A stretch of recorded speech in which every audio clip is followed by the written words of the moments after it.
All right, Ed, thanks so much. A former Southtowns community swim coach admitting to having a sexual relationship with a 16-year-old girl. 41-year-old Glenn Christopher Nellis pleading guilty to exchanging dozens of sexually explicit text messages and emails with a 16-year-old and having a sexual encounter with her at a local park.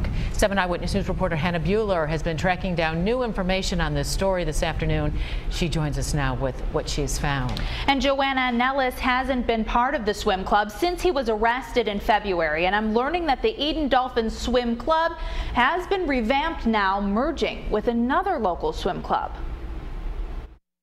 He was once in charge of children as the head coach for the Eden Dolphins Swim Club. Now 6 months after 41-year-old Chris Nellis was charged with sending dirty text messages to a child and promoting sex acts by a minor, he's confessed to those charges and one more: rape.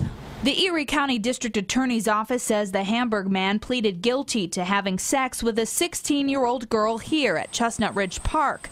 The DA says the relationship began in November of last year while Nellis was head coach for the Dolphins. It's unclear if the victim was one of his swimmers.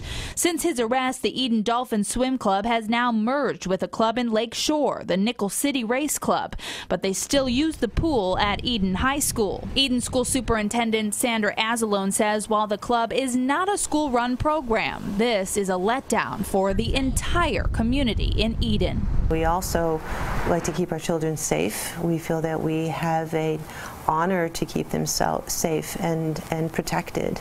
So when that honor is broken by someone from the community, it is very difficult. Azalone says in the coming months, Eden Central is going to take a look at its community use policy to make sure this never happens again. We want our school district to have facilities that are used by other people. So our board's just taking a look at our policy again and making sure that any revisions we want to make or any extra scrutiny that we want to provide for the well-being of our students is in place. Nellis will be sentenced in November, and he's facing up to 11 years behind bars. His father is the Eden Town supervisor, Glenn Nellis. I tried multiple times today to reach him, both for a comment on the phone and in his office, and I have yet to hear back. Coming up at 6, what should parents keep an eye out for, especially when it comes to your child's cell phone use? I'm looking into that into the next hour. Hannah Buehler, 7 Eyewitness News. All right.